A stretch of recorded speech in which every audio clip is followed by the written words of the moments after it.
North Pole Hotline. Help! My in-laws are hosting Thanksgiving, and we're bringing the dressing. You mean stuffing? No, dressing. I need cute outfits for everyone. Get to Old Navy. Old Navy? Yep, Old Navy's kicking off the holidays with stylish denim, velvet tops, the season's best dresses, and 40% off your entire purchase now through Tuesday.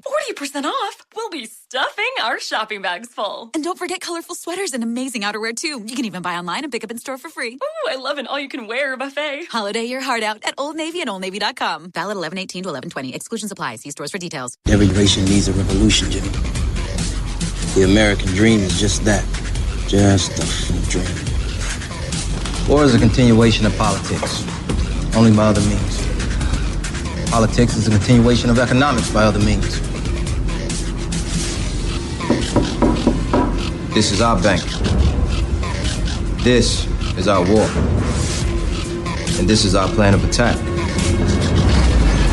Banks have become an essential threat to our democracy. So consider this justice. Thank you for listening to Revolution Radio at freedomslips.com, the #1 listener-supported radio station on the internet. Please help support this station so this battle can continue forward. Revolution Radio!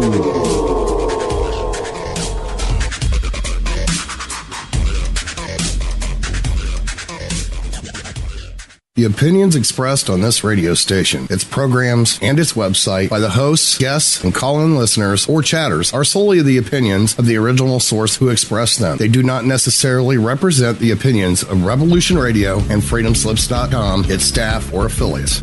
You're listening to Revolution Radio, freedomslips.com, 100% listener-supported radio, and now we return you to your host.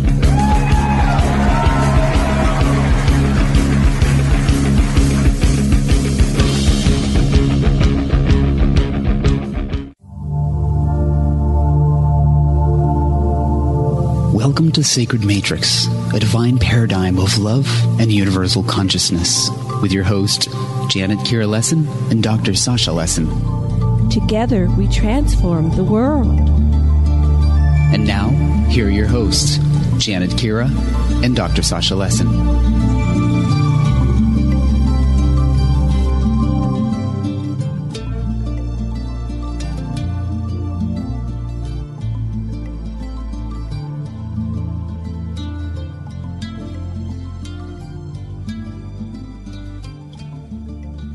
Hello, everybody, and welcome to the Sacred Matrix on Revolution Radio at not Freedom Slips. Well, yeah, it's now Revolution.radio. It used to be freedomslips.com, which is still good, but we use Revolution Radio. And I'm your host, Janet Kira Lessin, and my co-host is Dr. Sasha Alex Lessin. Our producer is Thomas Becker, and today we have a very special show with Sherry Wilde and Ruth Ann friend, and our producer, Thomas Becker, is doing all he can to get everybody on the panel today. So let me tell you a little bit about what our panel's about, and hopefully soon, Sherry Wilde and Ruth Ann friend. So this is an exclusive panel. I'm having trouble. Hi, Sherry. Having Ruth trouble Ann, hearing which one you. is? Okay. It's just kind of muddy. Let's see. Maybe might get better here. Okay. Who am I talking to? This is Janet. Hi, Janet. And Ruth is coming on too. Hi. Okay. Sherry, Hello. Go ahead and talk. Yep. Do a 1, 2, 3, 4, and we'll see if we can get you clearer here. 1, 2, okay, 1, 2, 3, 4. Sounds much better. Can you hear us? Yeah, I can hear you now. You were muddy 1, 2, at first, 3, 4. Better. 1, 2, 3, 4. Okay, Sasha. Sasha. Yes, 1, 2, 3, 4. Sasha? Can you hear me? Okay. Yep. Yes, we have everybody. That's amazing. Okay. Okay. Let me tell our people a little bit about us, what we're doing today, and then we'll go and talk to each one of you a little bit and tell their story. Then we're going to go roundtable and have a discussion about this most incredible phenomenon that we're going through, all of us.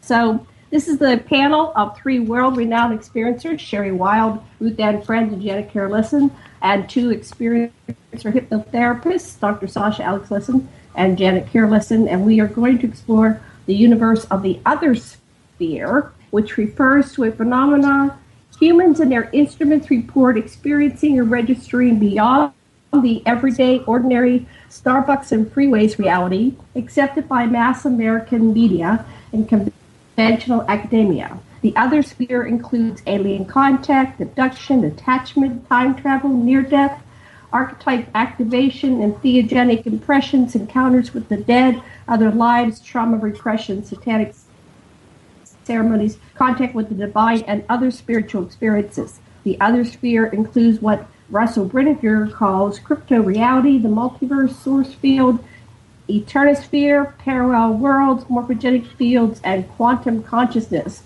And that's a new term. I don't know if it's strictly Brinegar or Brinegar and Lessin, but Russell Brinegar describes it in Overlords of the Singularity. So we're trying to explain this phenomenon that's been going on for millennia, and Sherry and Ruth Ann are both experiencers, as well as me, Janet Carroll Lessin. Dr. Lessin, what would you like to say about our today's topic? And then we'll start with the, I don't know, who's got the, I used to go, who's got the longest hair? But, okay, Sasha.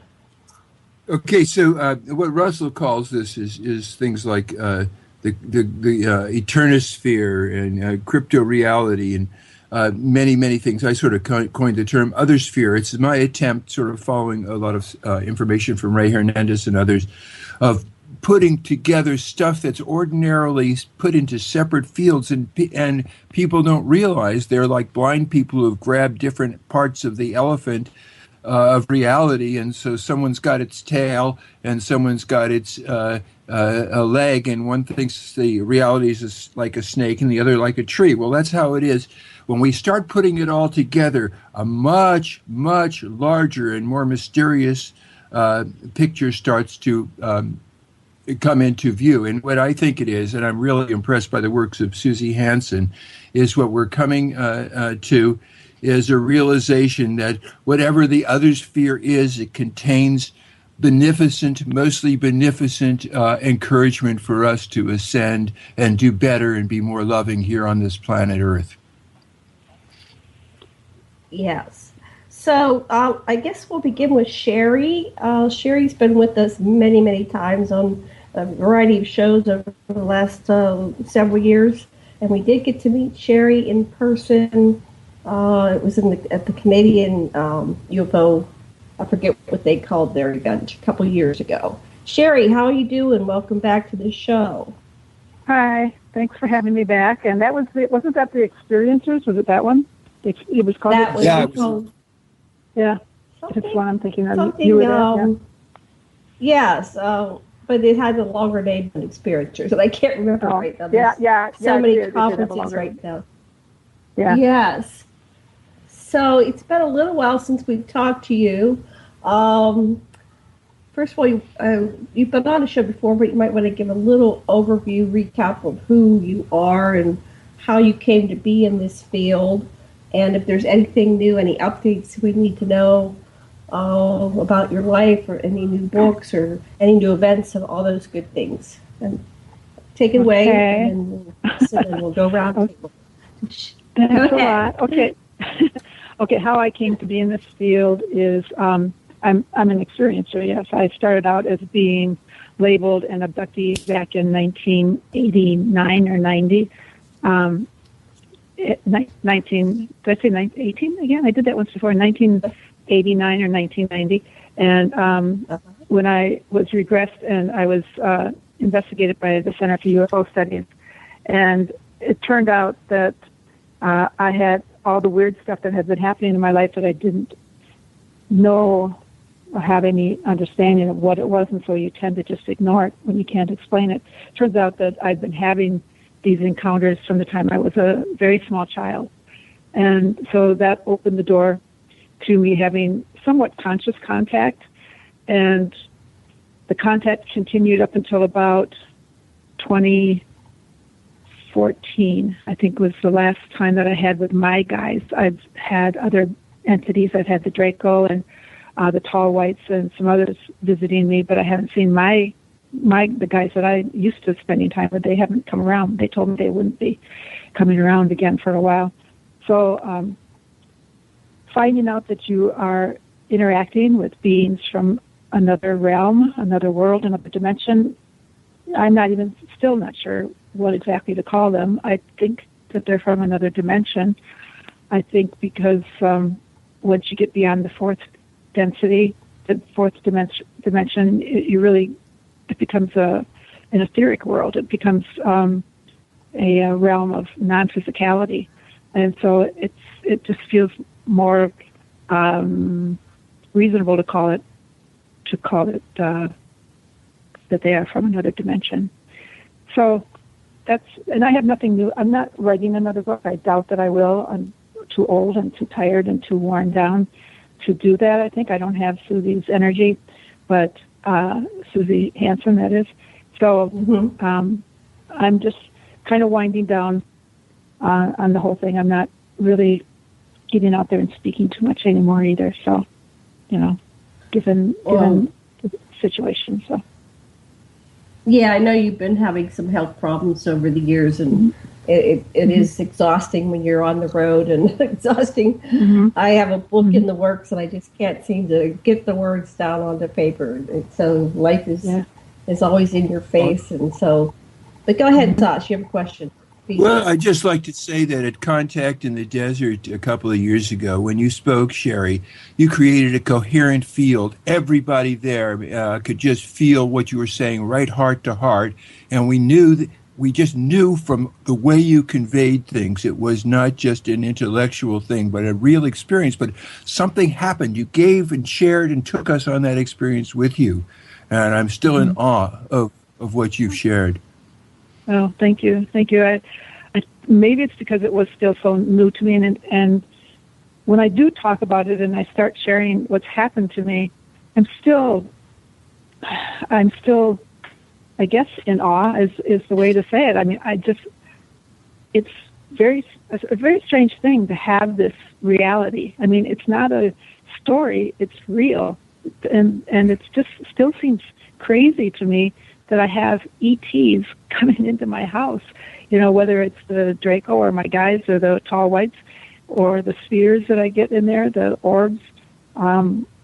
It's just not the way life is. It's not the way life as I knew it before the investigation, before the regression.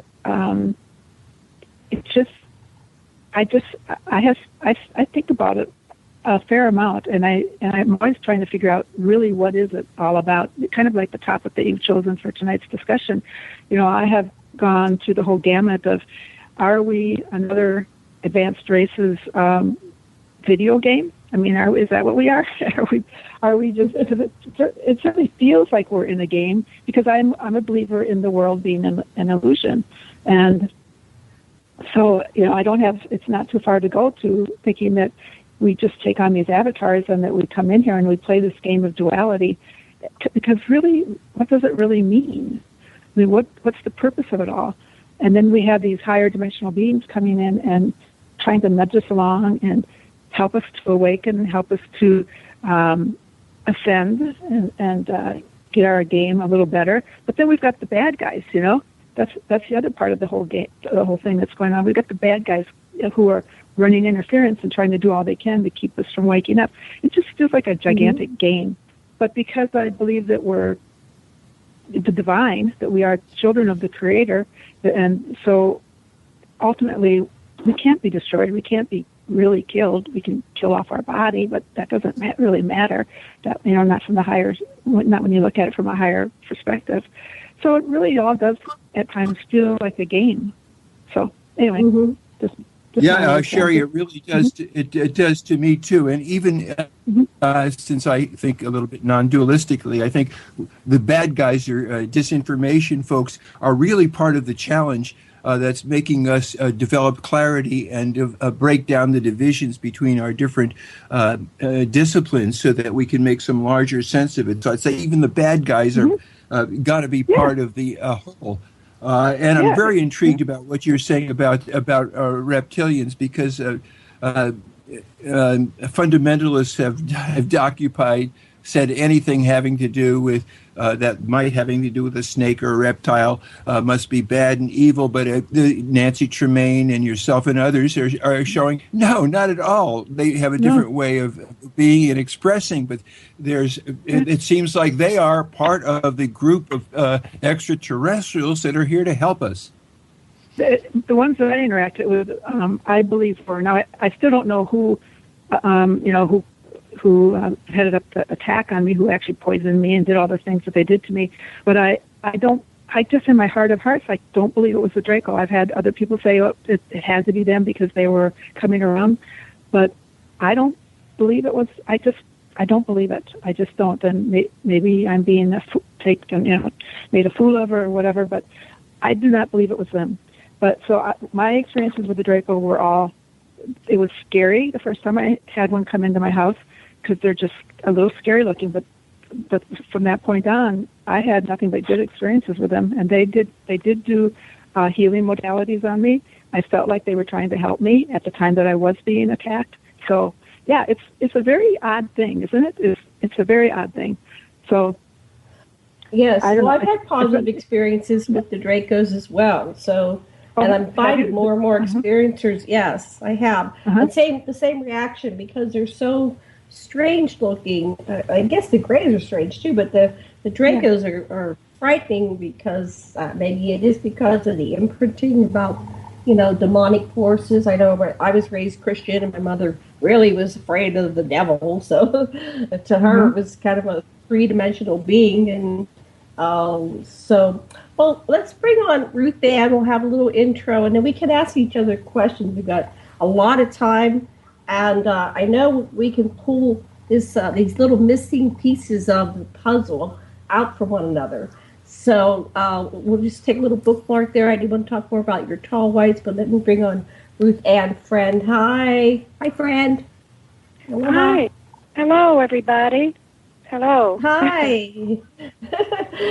So meet Sherry, Ruth Ann. Hopefully someday we'll get you at least one more last event. Sherry will come pull you out and have a big party there. We'll make it fun. It's a big party. Ruth Ann, can you tell us a little bit about yourself and what's new, and so that you and Sherry can get to know each other a little bit? Yes, I can. The way I came into all this was many years ago, when everything kept happening to me. It seemed like not only the ETs since I was a child, but also I could always see in the paranormal, spiritual world, and so on like that. I kept this hidden for many, many years, just like a lot of us do. We don't feel like people will understand, and so on. But finally they told me, and I always mean the other side, the beings on the other side, told me it was time to begin to speak of them and tell the truth. I know not too long ago, one of the ETs told me again, just like a reminder, to be part of each species is not easy. Although you sometimes think we have abandoned you, we do not. Well, sometimes when, as I'm sure you felt before, all of you, when you work in these worlds and that's all you know, this is our life, and I love my life, but sometimes when they don't make as much contact or there's a little space in between, they're telling me I have to rest. I can sure sympathize with getting tired and getting out of sorts, and Sherry, what you said about your illness, I've gotten down to it takes a lot out of us trying to live here as a human being when we're part of so many other things.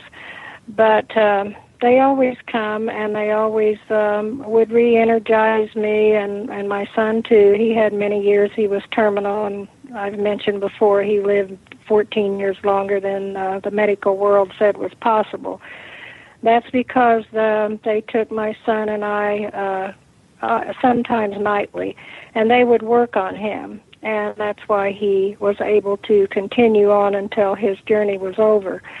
It is a hard life, and they have to come and help me get back into my, just even my sometimes I'll get a little bit down or really down, and they have to talk to me and lift me again and get me going again.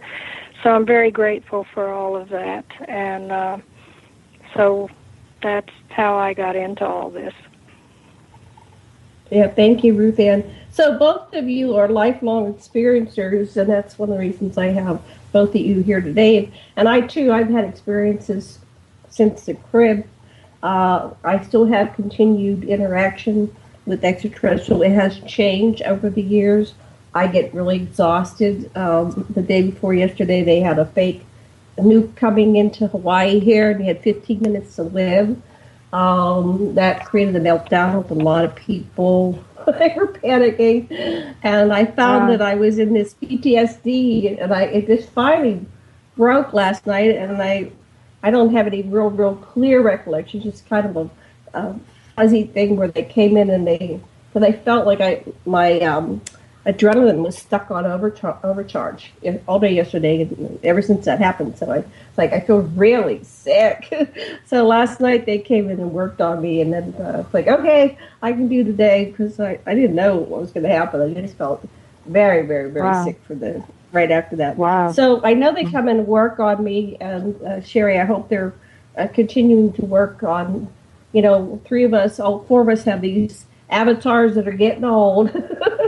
But I know I'm not done. I've got so much more to do. And one of the things is bringing an experiencer, like a predominantly experiencer conference together. There's been a lot of attempts, but I'm working on one, hopefully for late summer, early fall, that I can get everybody who wants to come to it.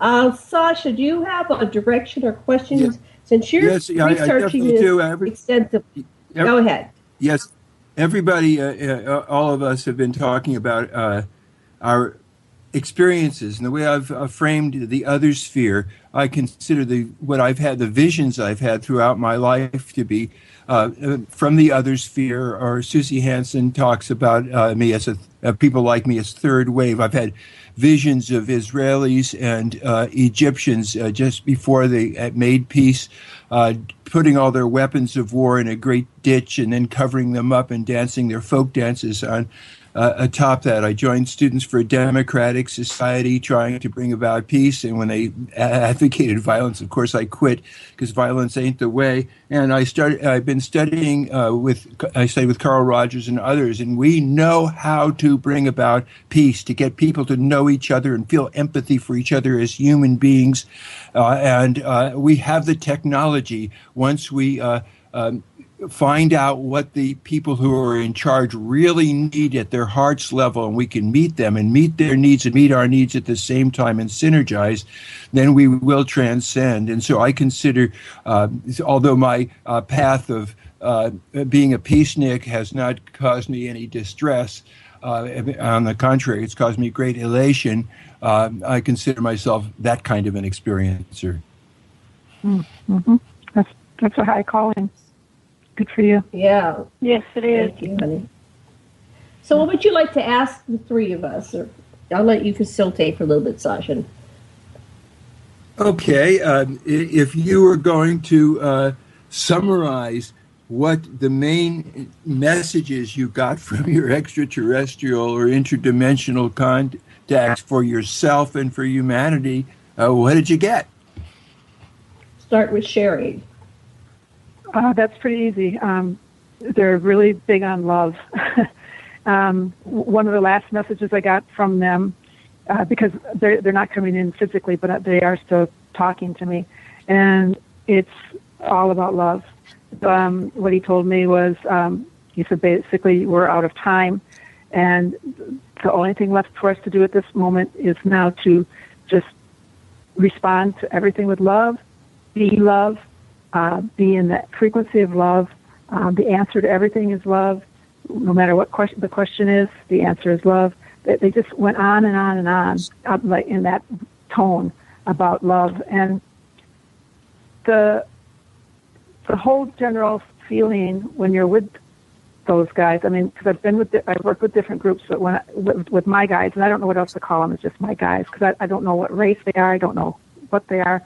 But when I'm with them, especially up on the ship, and you're spending time there, you just feel that frequency of love that they exist in. And it's just such a wonderful, wonderful thing. And I sure hope that that's where we're headed on this planet, because that's how we were created to be.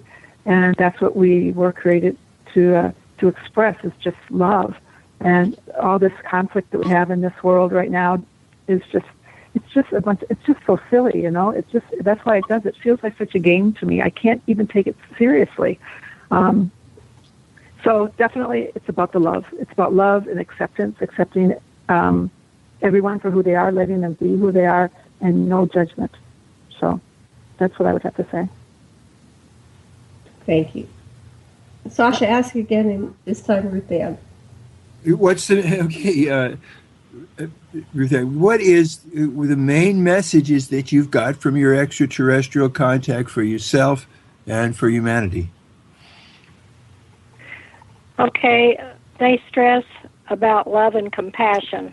Love and compassion to others. They have always told me that there's only one word that really matters, that if people would do, it's love.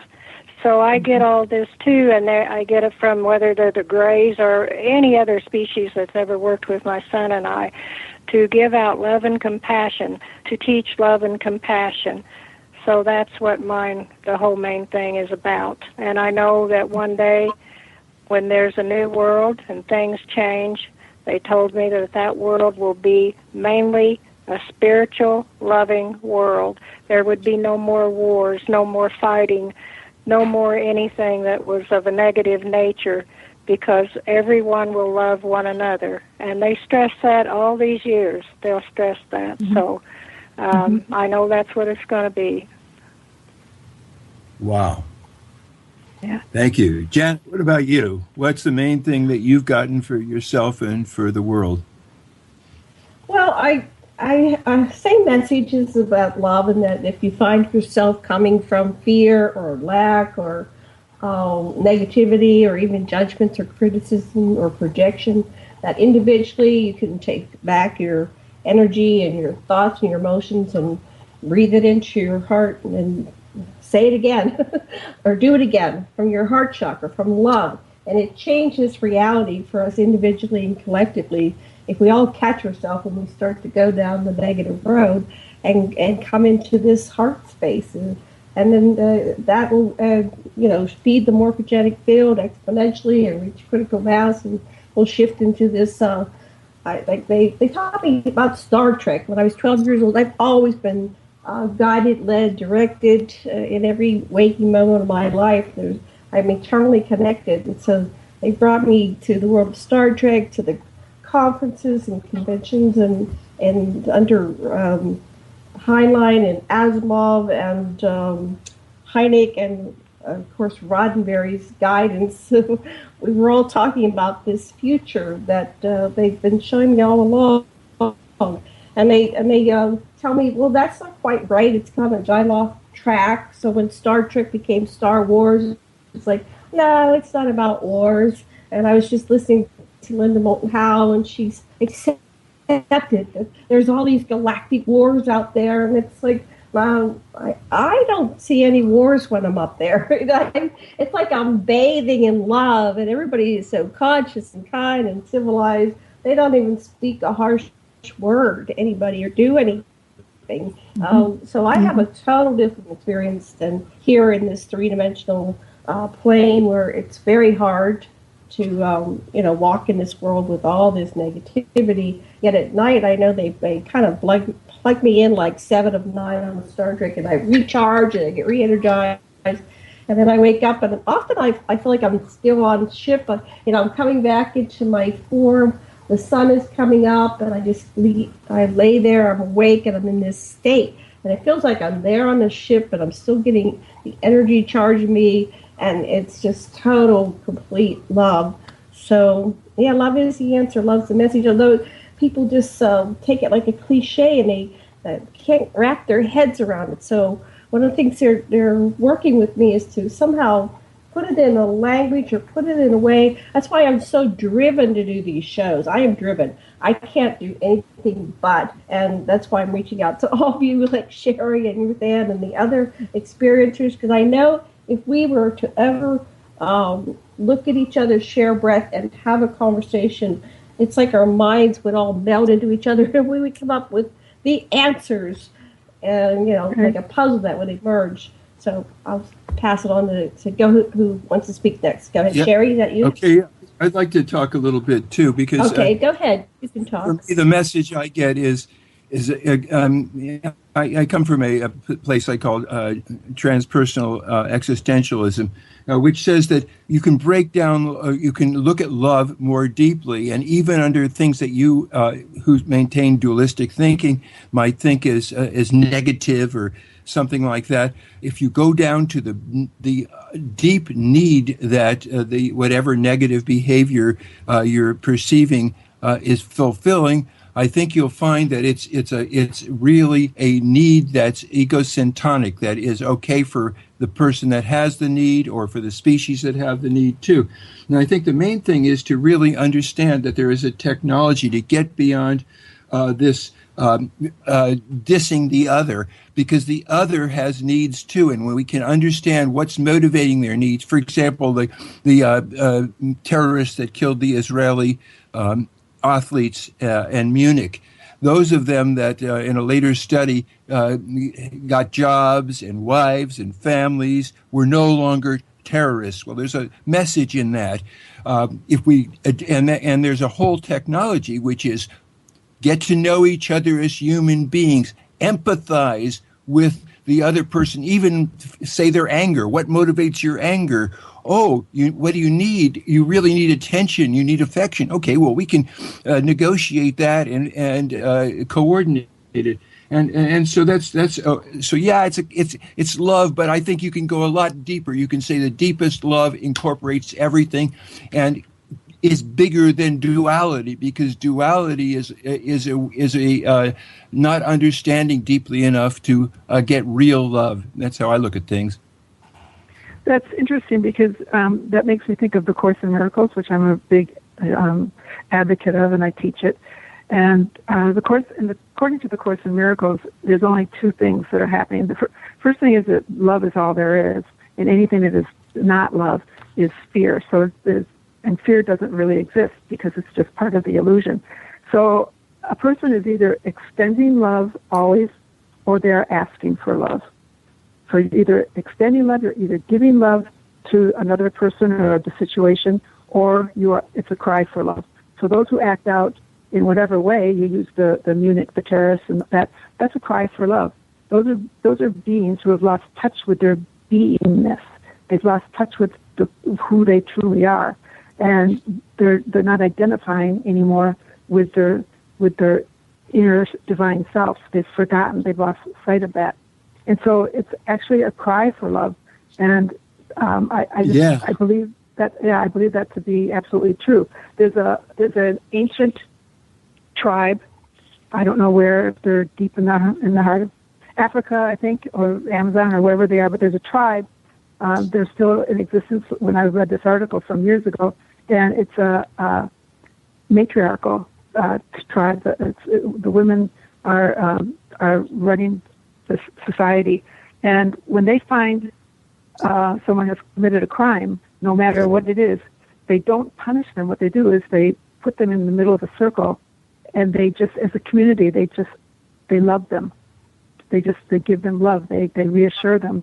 They tell them they are worthy, and that and let them know that they are loved, and that they are valued, and that they are cherished. And that's what they do to the people who commit crimes, because they understand that it is a cry for love. Why would anybody do a crime? Why would anyone do harm to another? It's not innate in us to do that. We do that because we've lost ourselves. And what they need is not punishment. They need love.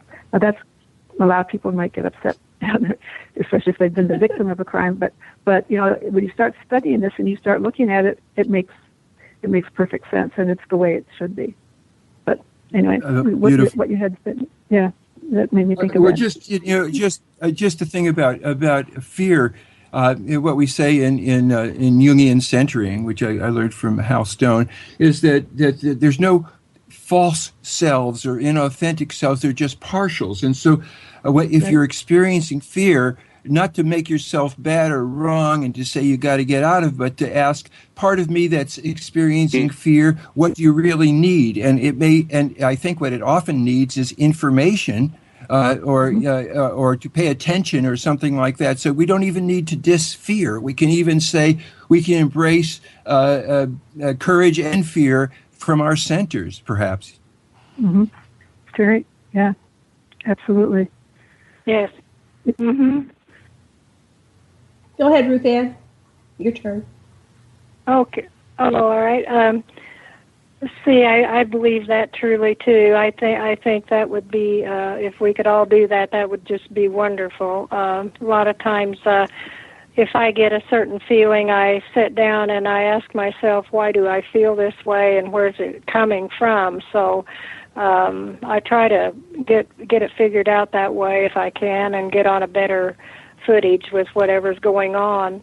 One thing that I've always just been fascinated by is when we were talking about the different extraterrestrials.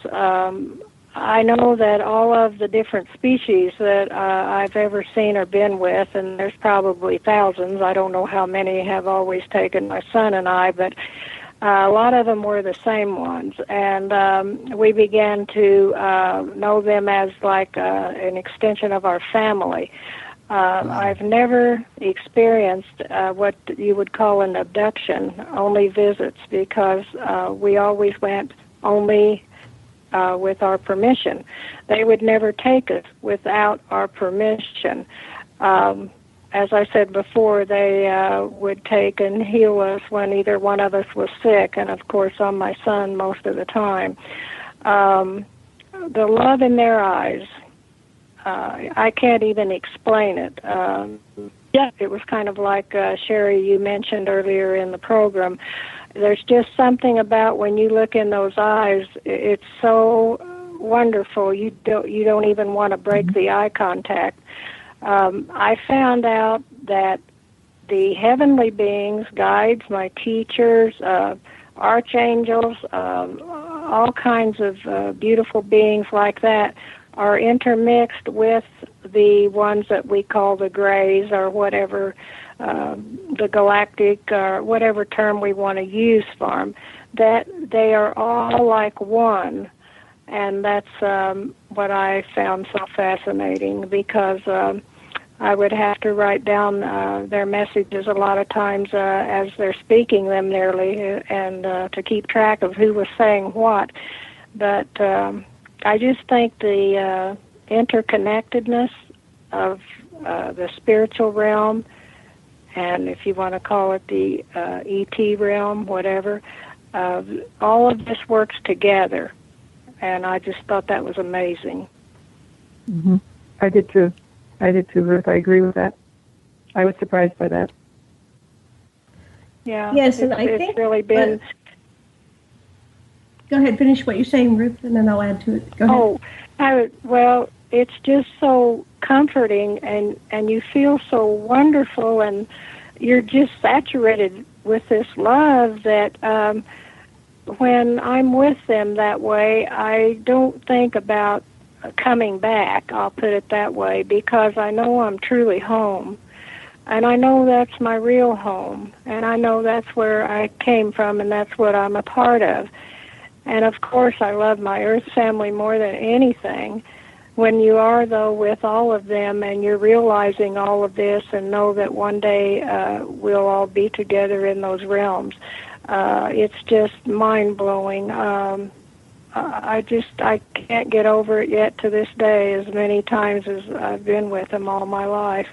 But I just wish that everybody could experience those moments when you're in their presence and looking into those eyes. I just think it's so wonderful.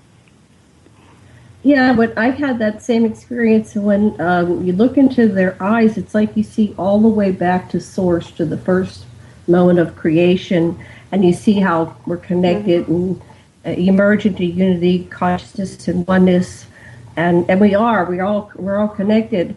And I had the realization in that moment of what it took for us to come down into amnesia, and we have come into amnesia and into this polarity, this dichotomy of light and dark, good and evil, or whatever we set up. There's no mistakes, and the illusion or this game, we created it. We all co-created it.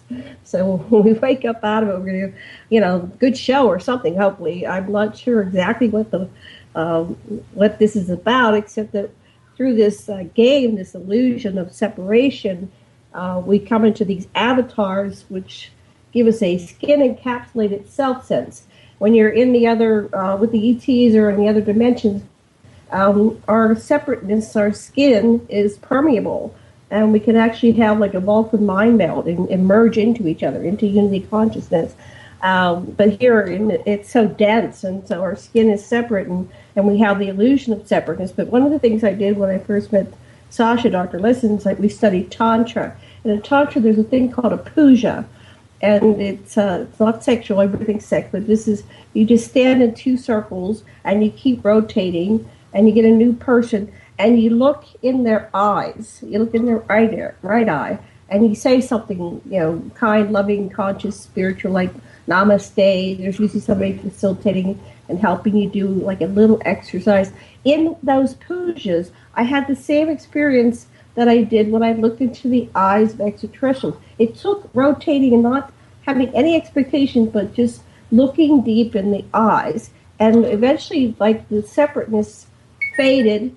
Even the races of everybody and the skin, all that faded away. You could see nothing but the soul. And when I was in puja, I'd find out, all these people, we start just crying in tears, falling out of our eyes in recognition that we too are all of the light, we're all one, we're all connected. So I know there's a way for humanity to move into that soul connection that we have, looking in the eyes. And so, I'll pass the ball back to somebody else. Sasha, you want something? Okay. Yeah.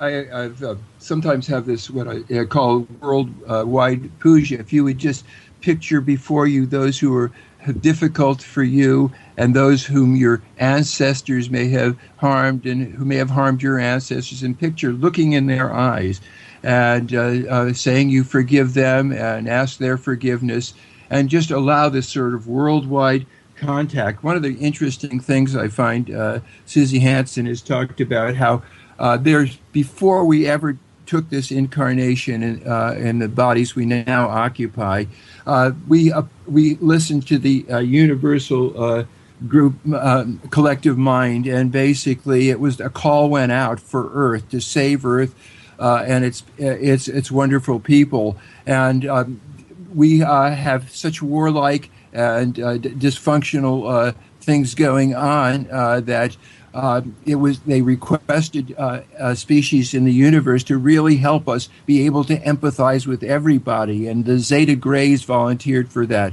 Then each person, each soul who wants to help out with Earth applies, and they're given training, and they're very often set up as a dual soul. And I wonder how many of the three of you can actually picture or feel another soul within you, and your children, even especially, are way more liberated if you have a dual soul, because they're ready to really speak out and take over as we old people pass out of our flesh shells. And so I just wonder what you think about, you applied for the job, you got it, your mission's here, and you're being assisted. Mm-hmm. I'll speak to that. Sherry. This is Sherry, yeah. Okay. So, absolutely everything you said is true.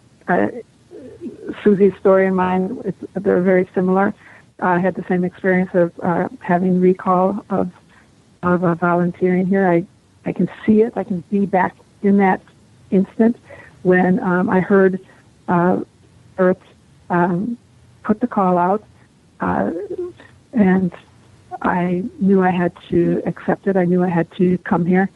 And so coming onto planet Earth felt like an honor to be able to do that.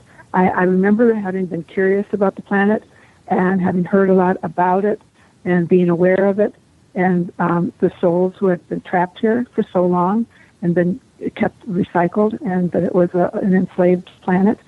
And so coming into this density was and into form was a fairly new experience for me. But, you know, you're part of a larger soul family. And so I have switched out, in all honesty. I have switched out my essence a few times to give myself a rest and to bring in other aspects of myself, I would say. And I've done that several times. And sometimes it's subtle, and other times it's not so subtle that even my children have commented on that, you know, I'm a different person at times when I was bringing them up when they were younger. So, and I know that I brought in another different aspect of myself when it was time to write the book. So definitely, and then there's always that connection to the other part of me, which is the entity that I call Da, which is my main contact. I actually feel like that is another, that's me in a different dimension. That's what I understand. And so it's a kind of a weird thing if you're not familiar with it. But one of the things that my guys taught me, they told me the 3 important things to know, and one of which was that we are multidimensional beings existing on more than one level simultaneously. So we are all one. We all are one, but we have our soul family and we have our multi-level soul that we are most connected with.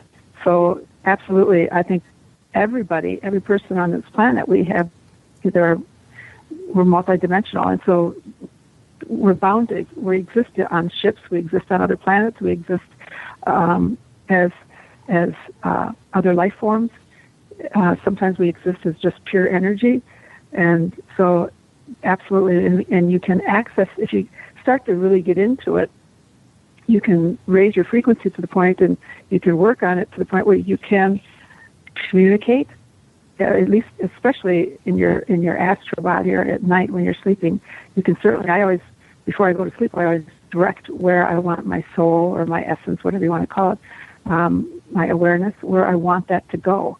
While I'm in my sleep state, I kind of give it a little free rein, but sometimes I know that it needs to go back somewhere and get recharged or gain some understanding, or I even ask for it to switch out so that I can bring in a stronger aspect of myself that I might need more assistance with bearing up under the pressures right now or something like that. So yeah, we're multidimensional beings. It's an interesting game we have going on here. But it's more than interesting. It can be fun if you start to learn how to play with it, you know, and kind of mess around with and allow yourself a little freedom to access those other realms. So that's been my experience. Wow. Ruth Ann. I can remember going before the council, and we made out sort of a journal type thing of what we were going to do when we came to Earth, and who we would be. And I was, of course, the mother first, and then my children followed, and so on. But all this was agreed on. And I know sometimes there's things that you want to do too many things. And they wouldn't tell you not to do them, but they would caution you on you're overloading yourself here, you know, so you need to think about this and so on. I remember coming into Earth, I've never fully adjusted. I believe it's because we're so many things, but it was extremely hard as a child. I couldn't adjust to everything. I just did the best I could. I was learning again how to be on this planet as a human, and later on as to be a mother and so on. Everything that I was working on, I had to readjust to. A lot of times when my son and I went with them, they would call us their universal soldiers. And I couldn't understand that phrase, but they would say, you are being honored because you are universal soldiers. You have taught us how more to nurture, how to love, how to do this and that on the human things.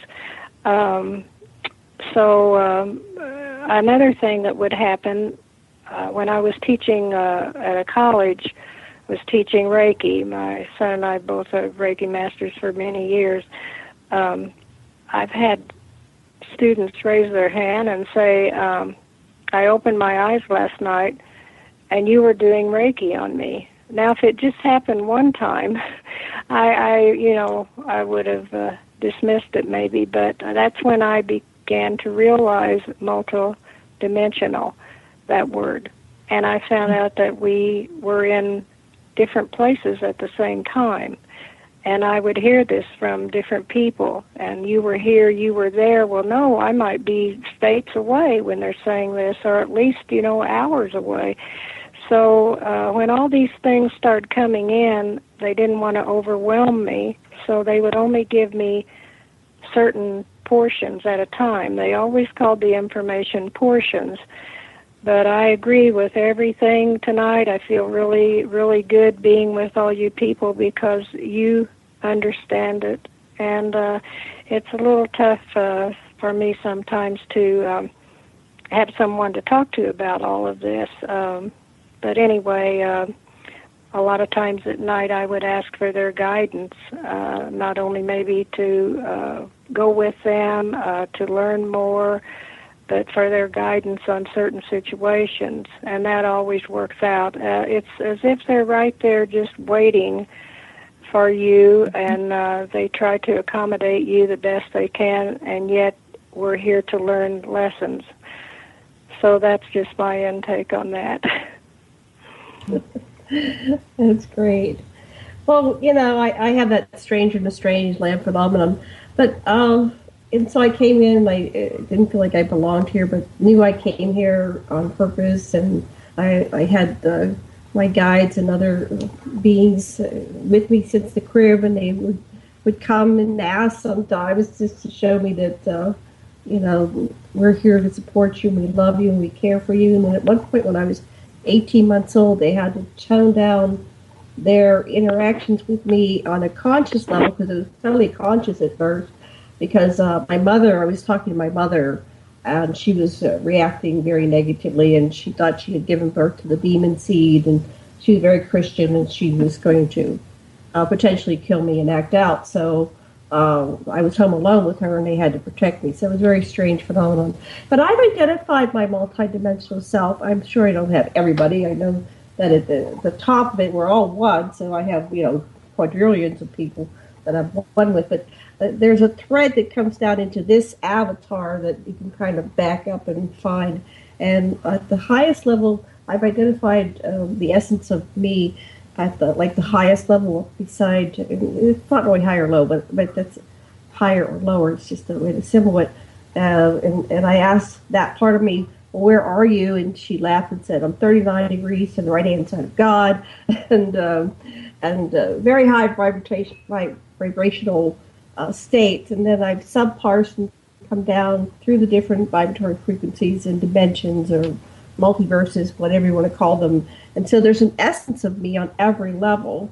And I remember volunteering to come into this game. I came into it from two different levels.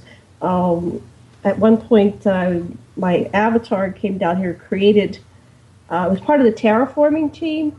I had a hypnosis session. I went right to the terraforming of the earth, and there were several different groups that were here introducing flora and fauna and taking samples and, starting the seeds of different species and coming back periodically. And so we were trying to figure out what kind of sentient higher level forms could we introduce to the planet. And so this was probably billions of years ago. And then there was something that happened where I was knocked out of my avatar. And so I remember clearly coming back through the Anunnaki, and I identify with Nimba. But once I was here as Nimba, it's like that's not deep enough into this matrix. You have to go even further unconscious to know what it's like being human. So that's when I came down in through the cycles of reincarnation in human, the human species.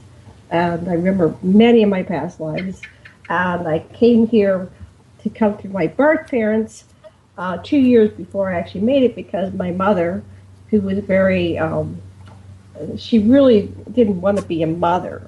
She had to because it was the 50s, and that's what you did, right? And all her friends were popping out babies, but she managed to miscarry me. But I came back because I'm supposed to be here right now for this time and talking to Sasha, Sherry, and Ruth Ann about what's going on.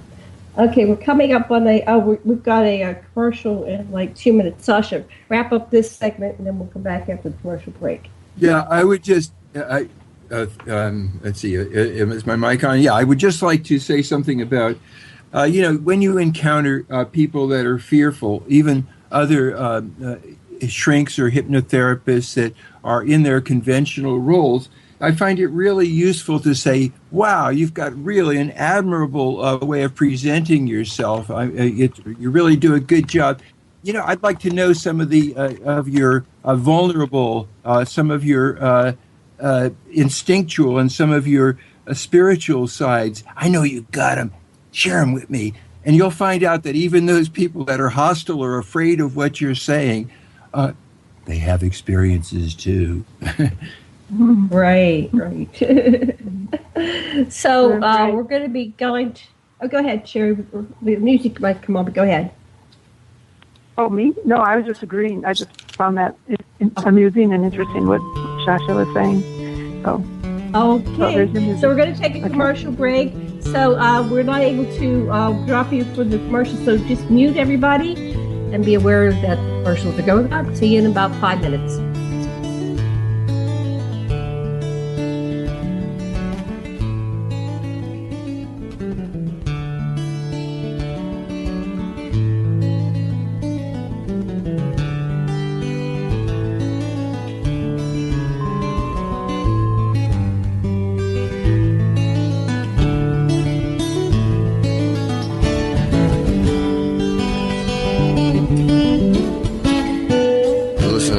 Radio at freedomslips.com, and we'll be right back after this message.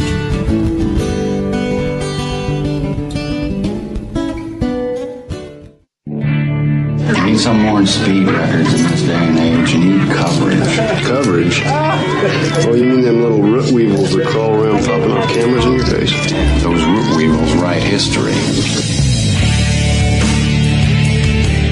Many of you know that quote by Jack Nicholson in A Few Good Men. You can't handle the truth. Well, you can, and Event Horizons will give you those truths.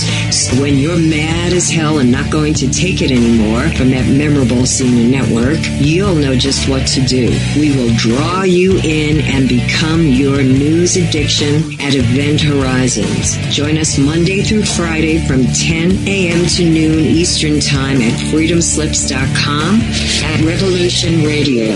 Our world team members are Dennis Fetcho, John Ilias, David Dunger, Hyla Cass, MD, Melanie Vrichton, Jim Mars, Paula Harris, John Trallo, Maria Payan, Christopher Husser, DODDS, Jonathan Orchard, and me, your anchor, Dr. Robin Falco.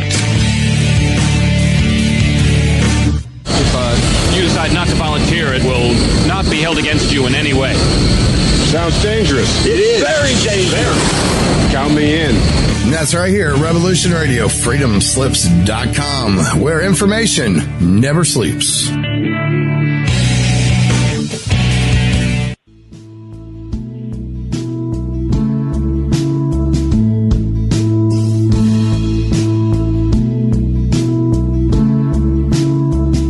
Is your data safe?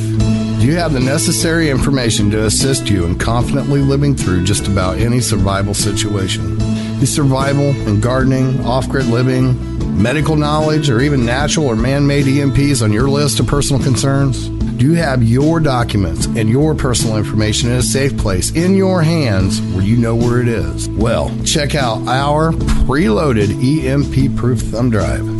Over 3 gigs of survival documents and how-tos, plus the USDA offline food preservation website, and much, much more, including a surprise bonus we just can't tell you about here. With plenty of room left over to store your most important documents. Imagine if a megavirus or a computer failure took out your bank, or all the banks for that matter. Are your banking records safe in your hands? So when they get things fixed and repaired, you can say, hey, look, this is what I had. You have it. I want it back. Is your personal data safe? Family records, addresses, phone numbers? Well, squeeze on over to freedomslips.com. Yes, that's www.freedomslips.com. Click the banner on the homepage for the EMP-proof bullet drive to get the full scoop of everything that we offer. So, folks, keep your data safe for your peace of mind. Revolution Radio, freedomslips.com. You don't need to expect us. We're already here.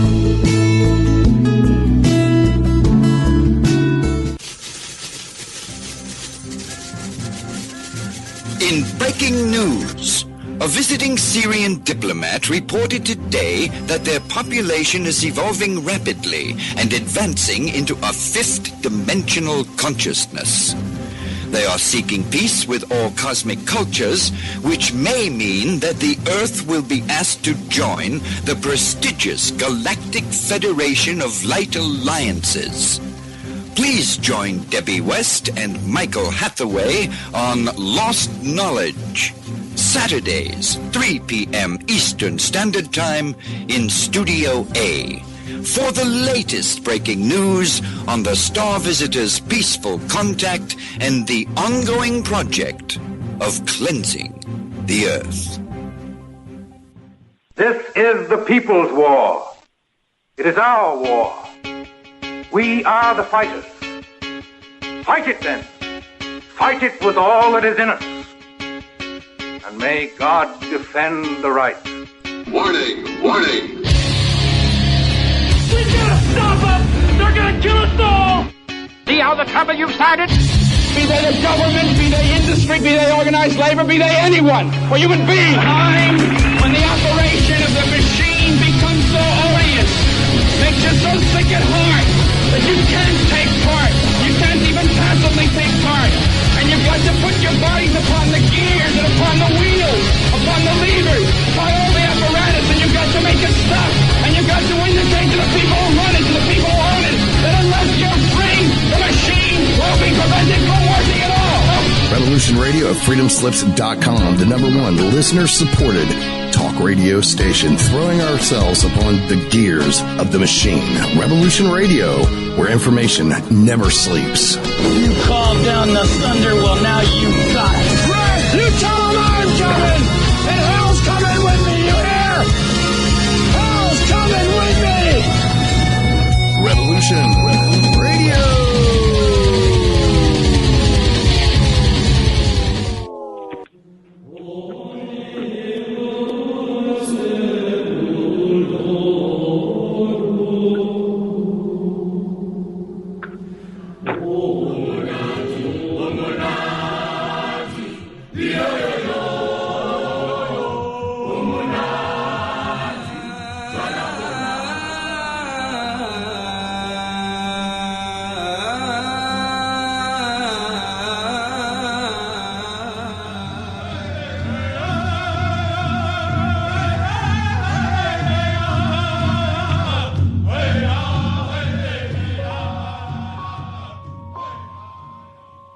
Join Revolution Radio every Wednesday, 8 p.m. Eastern Time on Studio B for Momentary Zen with host Zen Garcia at freedomslips.com, the People Station.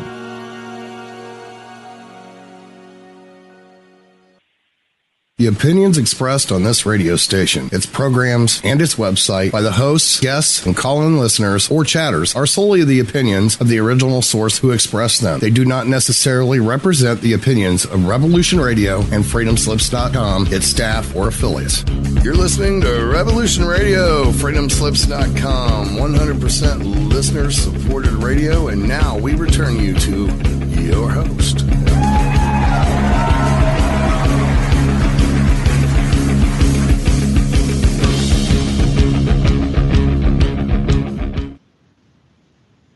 Aloha and welcome back to the Sacred Matrix on Revolution Radio at freedomslips.com, and the new site is revolution.radio. And I am your host, Janet Lessin, with my incredible co-host, Dr. Sasha, Alex Lessin, producer Thomas Becker, and our panelists today are Sherry Wilde and Ruth Ann, friend who are both experiencers.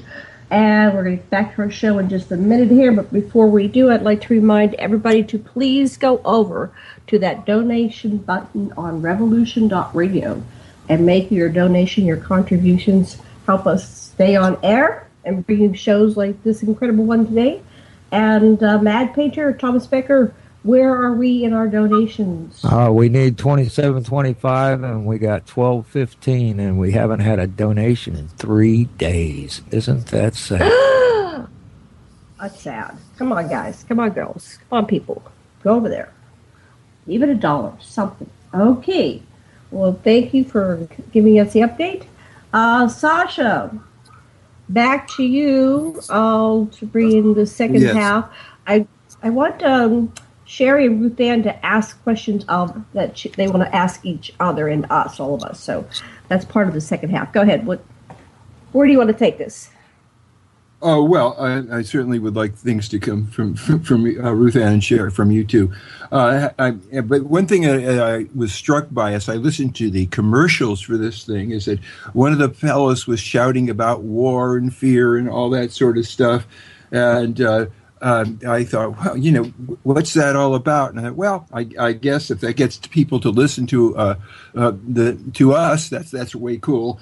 But I do say that one of the things that the extraterrestrials have told many, many contactees is that the use of nuclear power, while it may have some electrical benefits and maybe moving us toward a singularity, can be spoiled if you use it to pollute the atmosphere, to pollute the oceans, to kill each other, and things like that, and that the extraterrestrials have told numerous people, we got to stop doing the nukes, and we have to clean up our pollution.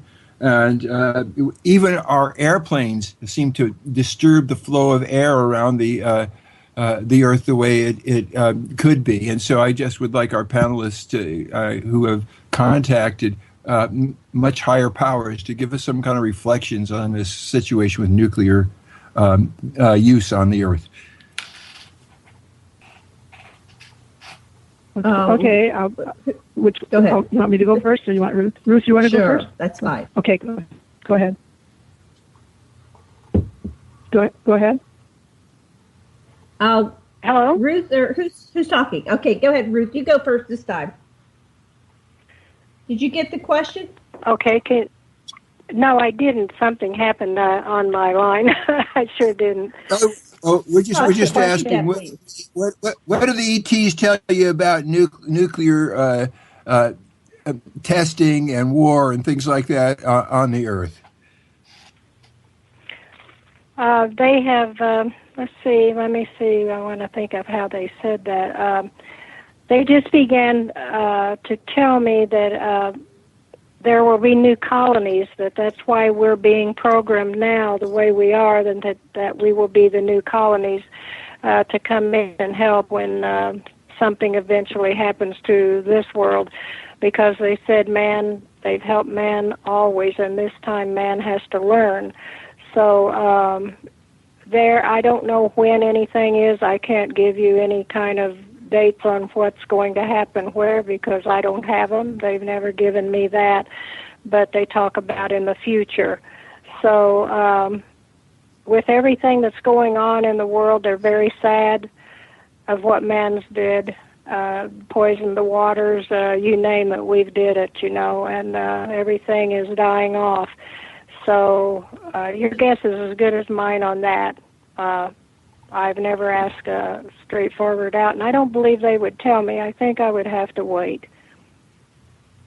Okay, thank you. Thank you. Sherry. Okay, well, my understanding of the whole nuclear thing goes back to the whole reason that the call went out from planet Earth was because of the detonation in 1945. I believe it was when they did the nuclear bomb, the atomic bomb. And so that was when the call went out, because the timeline at that time showed that planet Earth was going to be destroyed eventually by her children and their silly games that they were playing. So here's what I understand, and I don't remember exactly, I don't remember the conversation, but I have a memory of being told that actually the Creator, whoever that might be, decreed that the planet would not be destroyed because there were enough people here who had been praying and asking for assistance. They were not in agreement with the use of nuclear warheads, and so because of that, the powers of the few could not override the desires of the many, just because they had the ability to do that. And so we've seen the ETs come in and intercept and shut down the nuclear warheads in the silos and all the places all around the planet over and over and over again. And so there will be no destruction of the planet by nuclear blasts, at least not until after, not during this time of ascension. Those who are ready to move into the higher frequencies are going to be allowed to do that. They will not be interfered with again. So, and it's interesting because actually during the break, I got a message from a friend, and I went in to see what it said, and he follows alternative news, and he just sent me a text, and he said, "Did you hear about the thing in Hawaii where the alarms went off because supposedly a missile attack was happening?" And he went on to say that the information that he got was that the cabal had actually tried to launch a missile from a submarine, but it failed. But that was why I don't know any more about it. That's all it was. It was just a brief little message. So that might have been a case of where they tried to use a nuclear warhead again to try to trigger a war, because they were obviously it would be blamed on North Korea, and try to trigger us to get into a war. And for whatever reason, it was intercepted, or it didn't happen, or maybe none of that is even true. I don't know. I'm just using that as an example, though, of what would happen if someone were to try to push the button and make it happen. It's not going down that way. We are going to be ascending, and it's not going to be stopped this time, not by war. The other thing is that when it comes to the pollution of the planet and everything, and the chemtrails bother me probably more than anything, and I try not to let them bother me, but it just breaks my heart to see what's happening. But I constantly am reminding myself that all of it is part of the illusion. It's fear-based, and it's to keep us in fear. That's why they're doing it so much. It's because it upsets us, it triggers us. Those of us who are awakened enough to be aware of what's happening, it pushes our buttons, even us, those who are awake. So we have to constantly remind ourselves that it's not really real. It's part of the game. It's an illusion. When our frequency gets to a certain place, gets high enough, we won't see the chemtrails. They won't even exist because they're fear-based. They're not real. And so all the pollution and all the contamination and everything that has occurred will not exist on the new Earth, because it can't, because it doesn't reside, it doesn't exist in the frequency of love, just like disease and our bodies that are dense. Everything is changing. Everything will be changed. Everything is gone away. Everything that is of density, of fear, that does not come from love, will just simply not be there. I mean, that's what the ascension is. That's what it's all about. So we have to remind ourselves of that and remember that. So that's the teachings that my guys gave me. So. Wow. Thank you. Okay, I have some things to address on that. I took some notes. You were talking about the detonation in 45, and the call went out. Planet Earth was going to be destroyed. Let's see. I get the same thing. The Creator decreed that the planet Earth would not be destroyed. I symboled it by, I went to a council meeting with 100,000 individual, unique, distinct species, and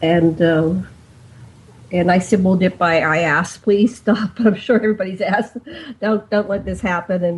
And in that meeting, they said, yes, we've already, we're interfering, we're intervening, we're not going to allow it to happen. And So let's see, the cabal. What I got very clearly, I was typing this up. I was so pissed off because that was personal. It was personal. It was me. It was me having to face. And I called my sister. I said, I don't know what's going on, if this is real or not, but goodbye. I love you. We've got like 15 minutes, and the alarms went off everywhere on everybody's phone. And I don't have television, and I didn't have time to put on my computer, but apparently it was on the internet everywhere and on computers and on radio and all kinds of stuff. So it didn't seem to be one little silly button that some employee, had an accident, right? I got a psychic download that, yes, it was a cabal. It was a U.S. nuclear sub that launched it. And the reason why there was such a long delay, it was like 38 minutes or something, was that because they were pulling it back or doing something. It wasn't like, oops, I hit the wrong button, boss, and it's gone out to everybody, which they knew instantly, and let's retract it. No, there was a long delay. So they were doing something. And so that makes sense. I'd love to have your source that said the cabal tried to launch something. So, and then I have a friend actually it's TJ Morris, and I do a show with her, and she was telling her what happened. She says, because she's been in the secret space program, she goes, no, we already have satellites in space that can see every weapon being launched. She was, she reported to Reagan. She worked for Reagan, and so she was a part of that project. And she said, "No, there's no nukes can get anywhere. If we're getting this stuff going on with these stories, it's about creating fear, and a lot of people probably got hurt based on that fear because they had to, people jumped out of their cars on the freeway and ran for shelter, and they tried to get home to their children and all kinds of things. It was horrendous." And some people are just so callous, and they're on my Facebook, and they just go, well, that was just a mistake. No, that was not. That created horrendous fear for many people who, there's still people saying they've got PTSD from it, and they can't quite get back to normal. And I'm a child of the 50s and 60s, and we grew up with that. And I don't know, I seem to handle it better as a child than now. It's like, I know it's an illusion, but that's why I have this pure rage. It's like, why are you screwing with, the people, our people, the good people of this planet? We deserve better than this. This is stuff that was back with the Cold War, and I'm really angry at the powers that be, and knock it off. Now, pollution, we have cures for all diseases, including the disease of aging. We can live, basically, be physically immortals. The chemtrails are, that's a part of the illusion, just to, make us feel sick and make life miserable. But when I go on and I deal with the extraterrestrials, they have all the solutions. I'm not exactly sure. Maybe you two have an idea about this. Why they're not coming down here and just revealing themselves and intervening in this stuff on a bigger scale. Yes, they probably did that thing with the nukes coming our way and neutralized them, but it's always behind the scenes. It's always blocked by somebody, and I'm waiting for the next level. So back to you, Sasha, and then back to the next round. Okay, I think that several things have happened. One is that the general population of the world understands that we have help from extraterrestrial and interdimensionals, that is a fact of life now, and that it's perfectly apparent to anyone that examines the information that the Nazis invaded Czechoslovakia on a false flag, that Roosevelt ordered forced Yamamoto to attack Pearl Harbor and ordered the fleet to be put in a vulnerable position so there would be a lot of deaths, and that the United States could declare war on Japan and Germany would declare war on the United States, and Americans could save Britain, that the Twin Towers was brought down as an excuse by Bush, Cheney and company to kill Iraqis and take away what civil liberties we thought we still had. And so that I think that the American public is so sophisticated that they're not fooled by this nonsense anymore. But there's something else, which is instead of fearing death, instead of just yearning only for the eternal, to embrace both the limitlessness of existence and the limits. the limits in these particular bodies, whether it's 1,000 years or 100 years, means that whatever your missions are in this particular bioform, you've got a certain amount of time in which to do it, and it's the limit itself which energizes action. And so that's something to look at too. And if you really look at life as a soul's journey, there's death is something that will occur in all probability, and just dig it, experience it when it happens. That's what I think. Mm-hmm. Mm-hmm. Mm-hmm. I agree. I think that the whole the thing that went on with you yesterday in Hawaii, I mean, that was very purposeful, just like all the examples that Sasha just gave. It's to keep us in fear, because now you know what the mainstream media is going to do, and I haven't watched mainstream media for over 10 years, probably 15, 18 years, I don't even know, but I'm sure they'll take that and they'll use that as an excuse to talk about nuclear war, talk about what happens in the case of nuclear war. They just so they can keep us focused on the idea of nuclear war, because they want it so badly. They failed getting another Clinton in the White House, so we can't have it by that. So now they want us to create it another way. They want us to bring it about through our fear. And it's all manipulation. And the more that people talk and have programs like this and put it out there, one by one, we get people into this awareness of how their power is being hijacked and used against us. And that's how we've gotten this world to such a fearful state and in such a mess. It's just amazing to me that more people, I mean, I like your optimism, Sasha, when you say that you think that most of the population knows. I wish it were so. I don't know that they do. I look around me and I see a lot of people still asleep. But, God bless them. They just, they'll wake up in their own good time, I guess. But I just wonder at what point that will be.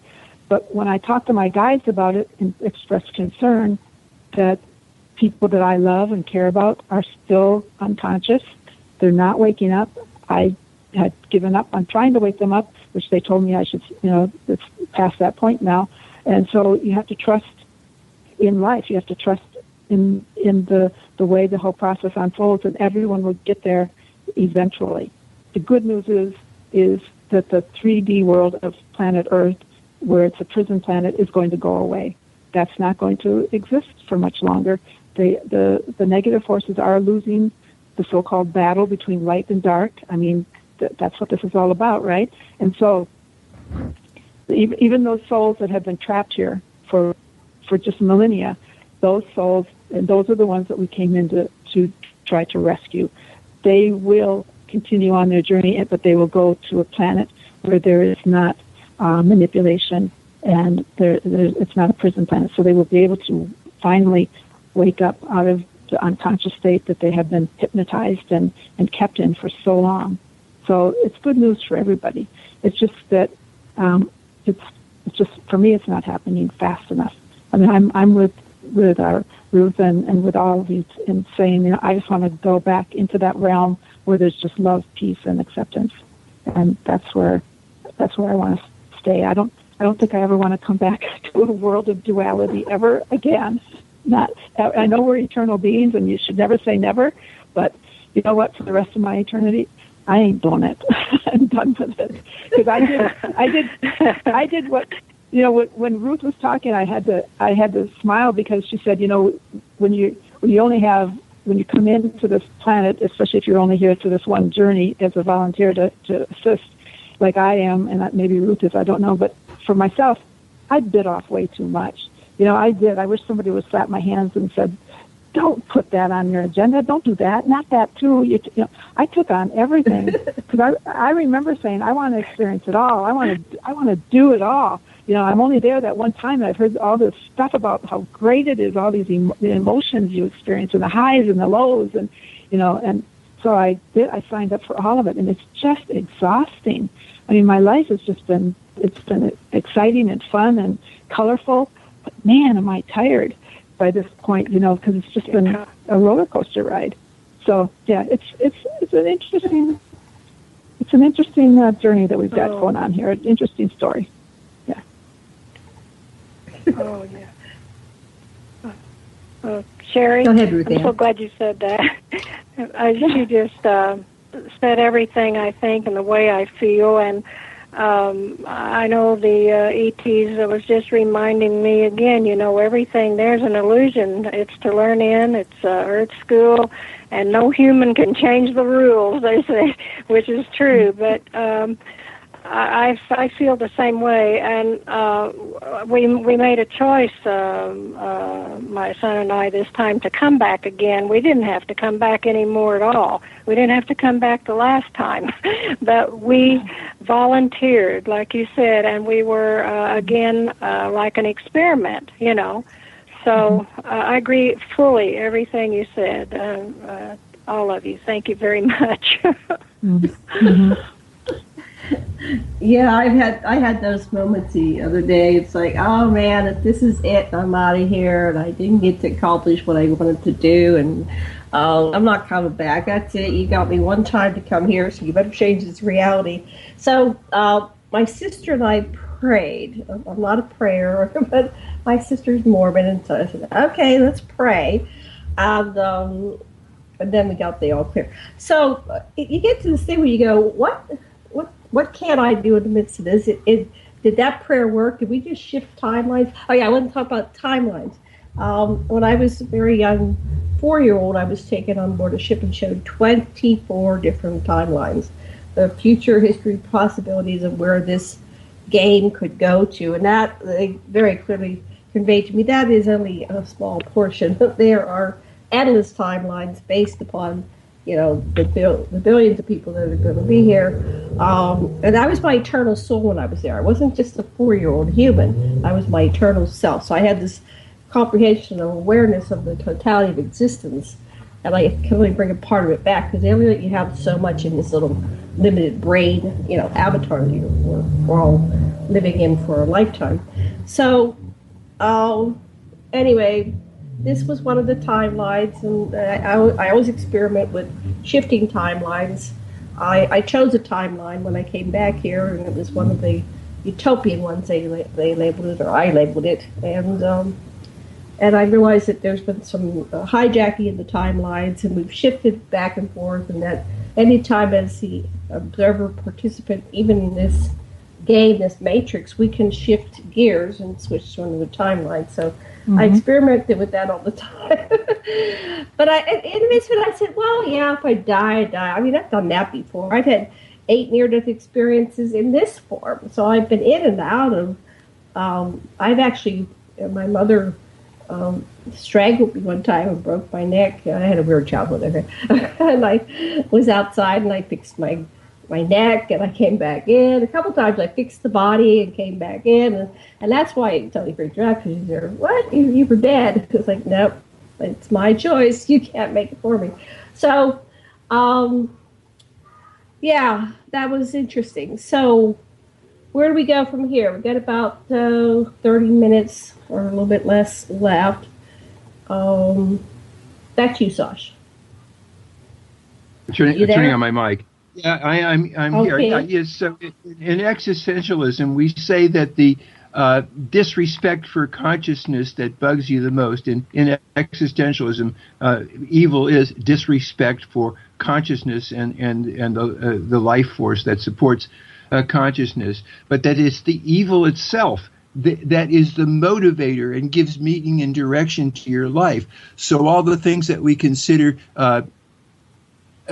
crushing of consciousness, and I'll start with number 1, which is hierarchy. That some people have more of a say and are valued more than others because of their heritage or their race or their sex or their lack of disabilities are worth more than the light that every individual can shine. And so for me, confronting hierarchy, that some people are more better and have more right to express themselves creatively than others is what I find is a challenge. We need to honor everybody. That's my opinion.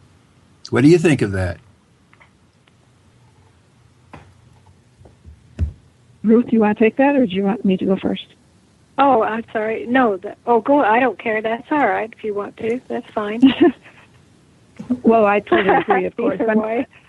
Yeah. Well, I've always had trouble seeing bodies. Okay, from the time I was like Ruth when I was little and I came in, I hadn't been in that kind of a form, and so as a result, I tended to look past the body and see I would see people as light, different frequencies of light, and it's much better if you can do that and you just ignore the form, because the body is just it doesn't have any real meaning. It's just a vehicle. It's just a tool to perpetuate the idea of separation. That we made so that we could have the experience of duality and have the experience of being separate. But definitely, I think that's going to be a challenge, though. I think that's always going to be hard in a world that is on this level, this 3D world, which is pretty much almost the bottom rung of the ladder, because just because of the nature of how it is in a world of duality, you tend to judge. That's why we're here, is to experience the opposite of love. And so that involves judgment. And so the first thing you do when you meet someone is it's an unconscious thought that you have. You judge them, and it's always based on your past. Whatever your past experience is. So if you meet someone who's a certain color or race or ethnicity, religion, whatever it is, it's different than you. Maybe a different body shape, whatever your experience of your past, or whatever you have been taught or were told in your past, you're going to project that onto that person. And that's what we do in this world. And so we project onto them, and so you've judged them before they've even had an opportunity to present to you who they are. And so you don't ever really get to know the person. You don't know the soul. You don't know anything about that person, because you in the first couple of seconds you met them, you already made up your mind, and that's it. And it takes a very aware, mindful person to go above that, to not be like that in this world of duality, in this low frequency world. So that's a tough one. I mean, it's part of what we came to experience, and I think to overcome it takes us into the higher dimension. I mean, it's very hard to be here. I mean, there are some who have done it, Mother Teresa and other really very highly spiritual and loving people that have been able to do it, Jesus and Buddha and all that. But by and large, 99% of humanity that is walking around, they're doing that unconscious judging and the projection onto the person of what they already know them to be. So it's a great idea. Don't think it's going to happen. Not while we're still on this frequency, though. That's my thoughts. Thank you. I think it's it's a very interesting concept to see if there's something that you have a negative reaction to, or that bugs you in another person, or something that you overvalue and you wish you could be like them, and you think they're groovier than you. To realize that that is resonating a underdeveloped or unfully recognized part of yourself. And when you come to recognize that part of yourself, then you can be at ease and feel your oneness with the other person or persons, and they can relax and share with you on a deeper level. But start by going within is what I suggest, and see there's nothing in the human condition that's alien to any of us, as Goethe put it. And I think that's really important. Start with yourself, and you realize that you are everyone and everyone is you. We're all one. Right. Oh, yeah, that's right. I know I have to, when I have something starting to bother me, or maybe, like have that feeling if I meet someone and something's bothering me, I go to my place and where it's quiet and peaceful, and I'm asking myself, what is it why am I having this feeling? What's going on with me, and things like that. And I try to work on things that way, but as a regular human being, it's just like Sherry said, I mean, we do a lot of that. And find out, I do most all times, that when I get to know the person a little bit more, we really hit it off. But sometimes I have a feeling that I'm not quite sure how I feel, and I want to know why I do. So that's my thought on that. Right, and so, yeah, I like what you said, Sherry, about your trouble seeing bodies, and I noticed that I can get to that point, and I, don't see bodies, and I do what I can to pull people into that. When I see bodies, I often, as a therapist, I want to know what their programming is. So I'll ask, like, what year were you born, where you were born.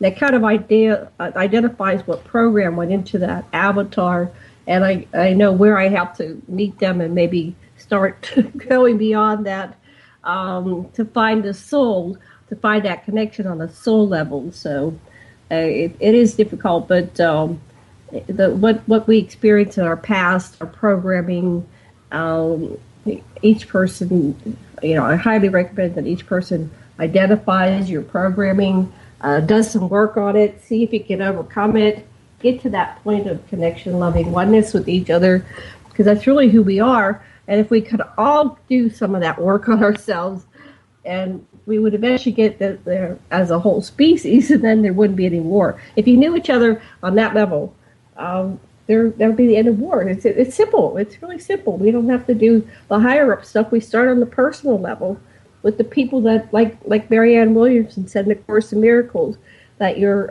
ministry is the people in your address book, and so it's the people in your Facebook page.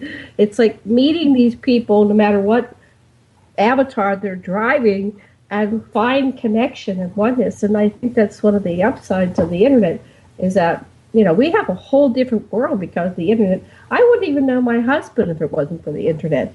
And so I'm really wired into that. So let's use that tool to get to know, 5 strangers, 10 strangers, and really get to know them on a deeper level. And so anyway, that's what I do everywhere I go. That's why I go to conferences. I get to know hundreds, if not thousands, of people every day. Every year, by going to these things and connecting to see who are you behind your story and what's going on, and can we meet soul to soul. Sash, hello, you muted? Yes, yes. What is it, honey? Your turn. Oh, it's my turn again. Okay. What I want to do is now open this last part of this show to whatever is in your hearts, each of you, to share with the world. Who grabs the mic? Well, we were sharing silence. Yes. Yeah. Or ask each other a question. Sherry, if you have and Ruth Ann, if you have a question for each other or something that you want to put out there, go ahead, express yourself, or even thoughts that aren't related to that in question. Okay. Well, I'll comment on one thing, and then I'll come back to what Sasha said. I want to comment on something you said earlier, Janet, about that when you were on the ships. I thought I heard you say that when you were on the ship, you don't remember there being any war going on around you. There's no war in space. Did you say that or something like that? I thought, yeah. There's no war. Yeah, I liked that because there's a lot of talk about the secret space program and how there's a battle going on above our heads and there's all that. And that may very well be true in our dimension and in our frequency that is, and I have probably I don't know if I doubt it even. But I liked that you said that because that's actually the truth of it, because we are multidimensional beings. And because there are and you also said about the different timelines. So it's an interesting thing that you can talk about your experiences or talk about what you've learned or what you know and what's going on.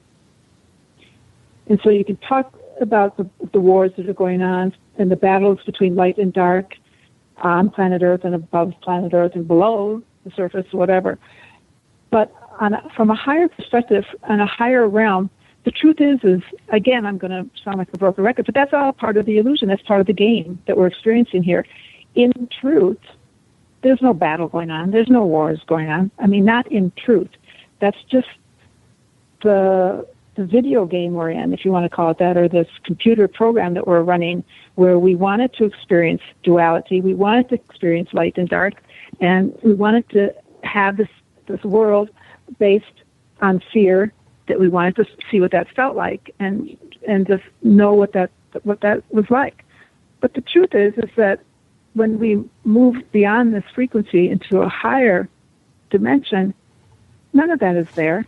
It's like shutting down the computer. It's like shutting down the game, and you're out of the game then. And you find out it wasn't real. We thought it was. It seemed so serious at the time, because we had to protect our body and keep it alive, and we get caught up in the drama and all the stories. But the reality is that none of it is real. We are love, and we exist on a level of just pure love, and that we are energy. So I don't know, I guess, that's leading me into the thing that what Sasha wants to know, if we want to say anything. That's what I would like to say during this time when everyone is consumed with fear, and understandably so. I mean, understandably so, with everything that is going on. You're just being met with fear constantly, whether it's the day-to-day challenges of making enough money to pay your mortgage, and the fear of losing your job, or your relationships, or problems with your health, whatever it is. I think that it's imperative that we start to operate on a higher level, that the human consciousness has to start looking at the world and seeing it for what it is, this big game, this whole thing that we set up for ourselves, that we challenged ourselves with, but that it's just a game at the end of the day. And if we start seeing that for what it is, we're going to transform it. And it's just going to transform. If enough of us, the 100th monkey, that's how it'll happen. So when that 100th monkey gets that realization that, it's not real. It's just not real. What was that? Why was I taking it so seriously? Why was I so worried? Why did I let them scare me so much? Why did I let them program me and control me? Well, because that's what you wanted. That's what you signed on for. That's what you came here to experience. But now it's over. It's coming to an end. And so that's what the awakening is the realization of who you are and what this world is all about. And it's all just smoke and mirrors. So I don't know. I just get emails every day, heartbreaking emails from people who are just scared out of their minds. Are we going to get blown up? Are the bad ETs going to come for me? Is there going to be a war? My heart just breaks. It just breaks for those people. Wow. I mean, because they're buying into the fear. They're buying into the story, and it's just not real. So anyway, those are my thoughts for whatever. Well, thanks. I'd like to respond to that and address that.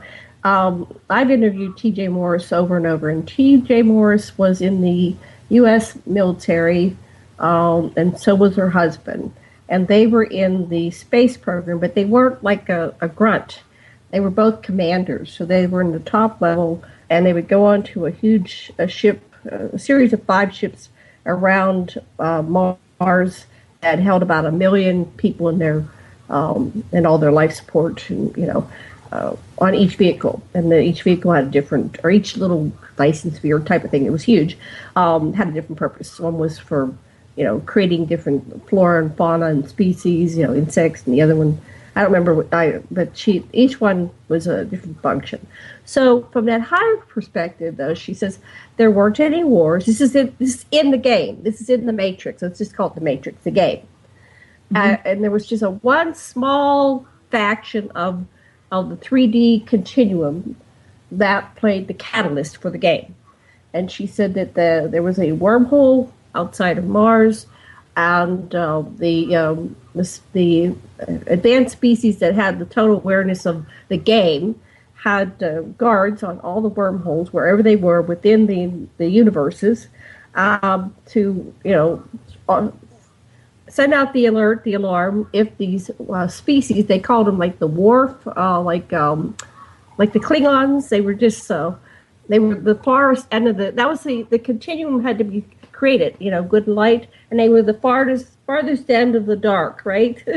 They were holding that end of the continuum of the game, and they would just come in and rape, pillage. They basically wouldn't even rape, that involved too much of themselves. They would just take all the resources and leave behind a burnt cinder, right? And they get all the resources, all the minerals. So they were guarding against that. Now, the beings on that level were not able to kill because they felt everything. You couldn't kill, really it's hard to pluck your own eye out, right? So they couldn't kill because they felt it.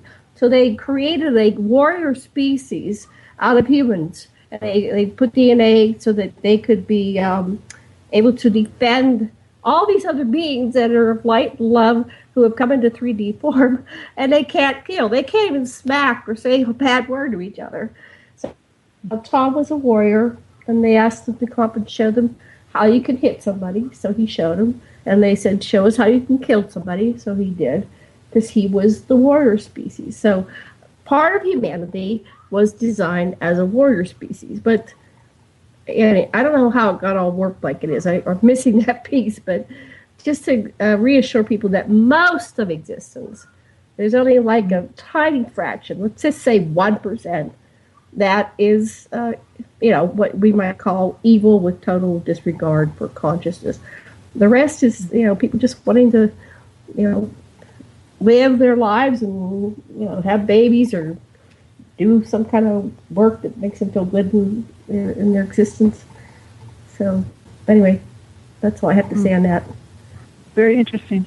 Thank you. Yeah. Thank you, Ruth Ann. Oh, well, the way I handle it is, are you there? Yeah, we're listening. Hello? Yes. Okay. The way I handle, I get a lot of people telling me too daily, nearly, of all the terrible things going on and all the things in the world and so on. But I don't know. It's just within me. I can't sit around and worry about all this stuff. I mean, I agree with a lot of what you were saying, Sherry, because we can't take all that in and just worry about everything like that. So of all the things that happen, sure, I understand it's happening, but I don't think about it anymore. I mean, if it comes out or somebody's telling me about some horrible disaster, I have to let all that go. I have to keep going and doing the best I can, and with the work I'm doing here in this world, and it doesn't mean I don't care, that it doesn't hurt me, but I can't take all that in, and I know that. So I don't. And a lot of times if it's, say, a real good friend of mine, and they're saying, well, I don't know what to do, this and this and this is going to happen, and all this is going to happen, and I just thought, and say, look at it in the good way. I said, we can all go together at once, and we'll all be together wherever we're going. And I just come back. I have to, because if you take in every single thing that's going on and with every single person, I can't imagine the disaster that my mind would be in. So that's all I wanted to say, is that I don't take it all in. That's great. And I have to say that in the midst of the drama that was going on about the incoming nukes, there was a part of me that said, well, dying with in a nuclear flash probably wouldn't feel that bad. Not going to be as bad as if I, die from cancer or heart attack. So maybe that's how it's supposed to be. Here one moment, and gone the next. Well, except that what I was told is that when there's a nuclear blast like that, what it does is it resonates through other dimensions and destroys other worlds because of the nature of the bomb, and it also has a huge impact on the soul. It's not like a bullet to your body. It does splinter your soul because we are energy, and that's what we are, and so the energy of that atomic blast does do something, and so it is a horrific way. Actually, so you don't want that. That's why, if it were just going to destroy our body, I don't think the Creator would have intervened. But because of what it does to our soul, it takes a long time to, it takes a lot to heal and put that all, make that all right again. So that's why it's been decreed that there will be no nuclear holocaust on the planet again. So, yeah. So anyway, I just that's my understanding. I'm not. Yeah. I don't. I mean, for whatever that's worth. Oh. I know the ETs told me long ago they would never, ever see anything happen to Earth like that, because they said all the planets and everything out in the universes are in order and where they are. And if something like that happened, it would be like when you're bowling and the bowling ball goes down and hits the pins and the pins fly everywhere.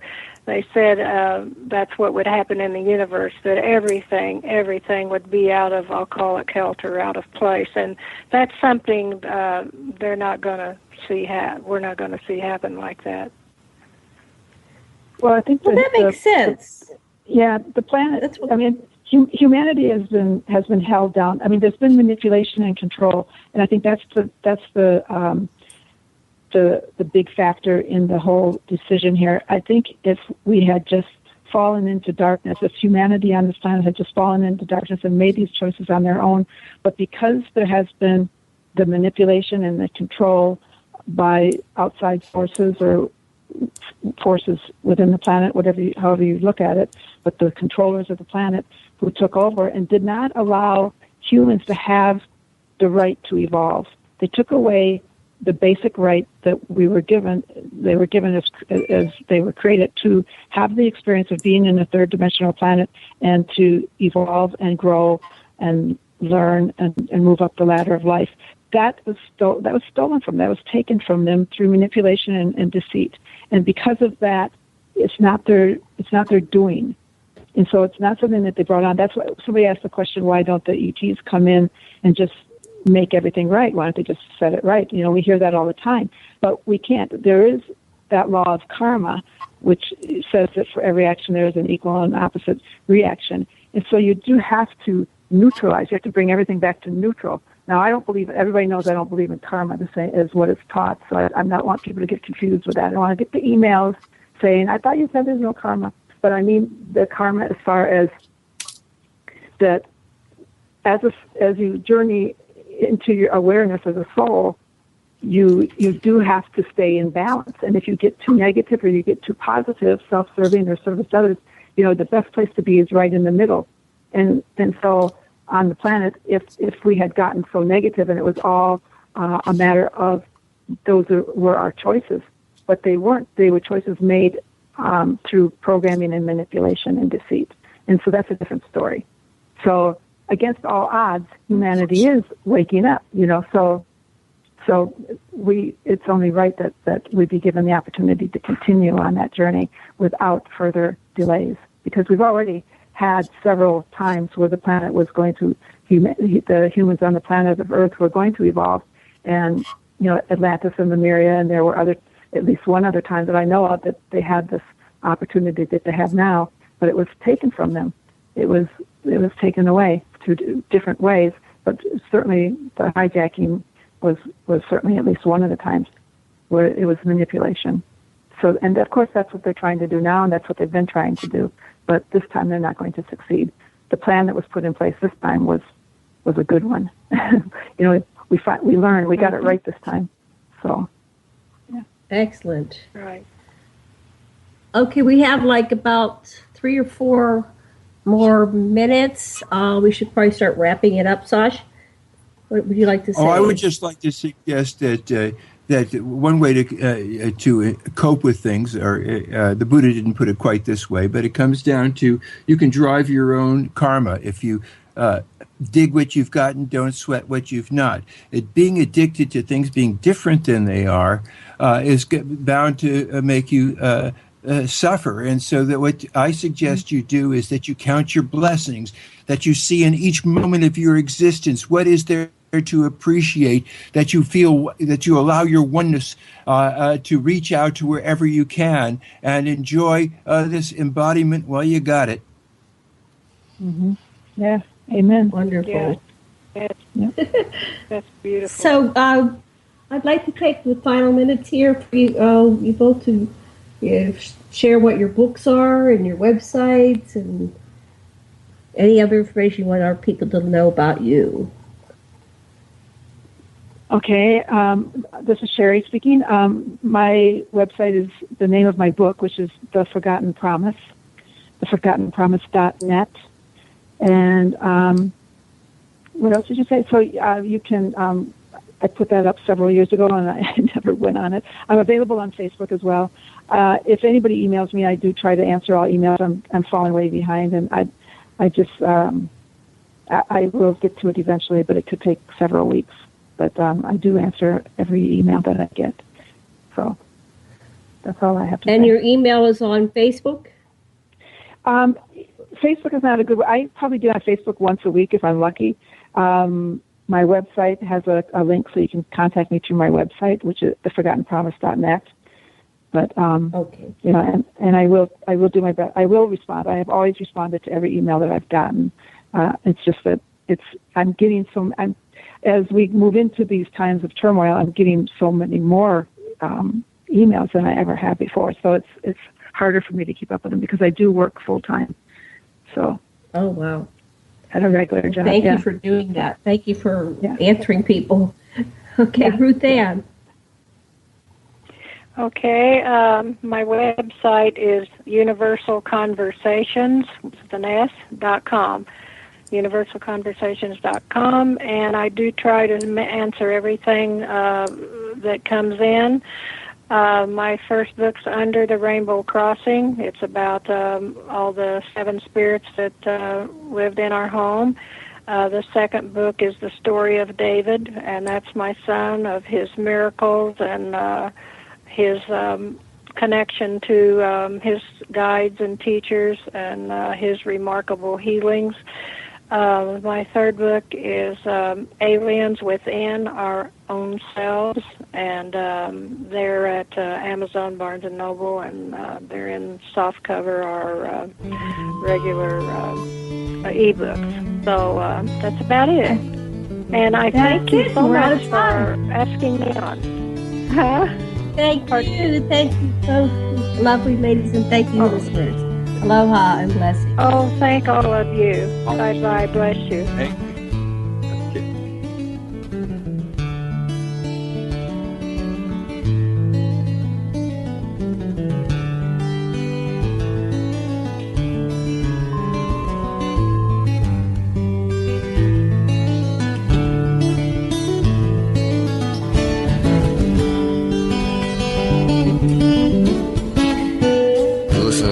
Radio at freedomslips.com, and we'll be right back after this message.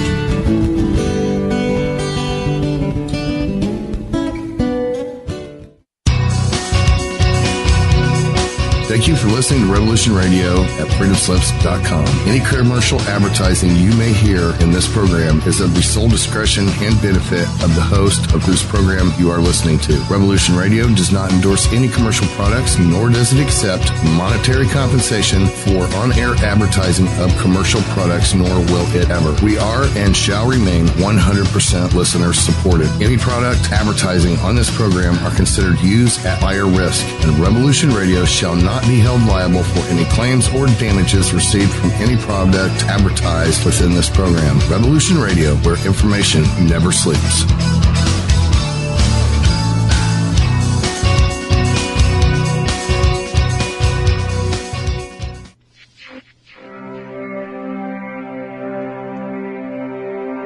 Most guys freeze. That's your cerebral cortex looking for an answer it doesn't have. See? Even your brain knows you're screwed. The body's filling with adrenaline right now, whether you know it or not. Your heart's beating fast. It's getting a little harder to breathe. The neurobiological system is telling it to run, but your knees are too weak to move. Fear is not real. The only place that fear can exist is in our thoughts of the future. It is a product of our imagination, causing us to fear things that do not at present and may not ever exist. That is near insanity. And do not misunderstand me. Danger is very real, but fear is a choice. We are all telling ourselves a story. You're listening to Revolution Radio at freedomslips.com. 100% listener-supported radio. Reporting the danger. Unafraid. Right here, where information never sleeps. Revolution Radio.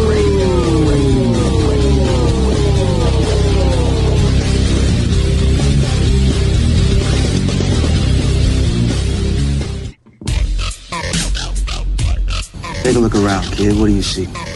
Homes being foreclosed. People working 2-3 jobs just to put food on the table and still drowning in debt. Don't get me wrong. This country was founded on great ideals and principles. They've all been ruined by the banks. Open your eyes to the banks that are robbing you. You know who my favorite president was? Who? Thomas Jefferson. Because he saw all of this coming and tried to stop it. He fought the banks. JFK too, and they killed him for it. The banking institution is more dangerous than an army, he said. Have you heard? Metro by T-Mobile now includes Amazon Prime. Yes, enjoy the best of shopping and entertainment, movies, TV shows, music, free shipping, and much more. All included for just $40 per line for 3 lines. All on the T-Mobile network. Discover the smarter way. Metro by T-Mobile.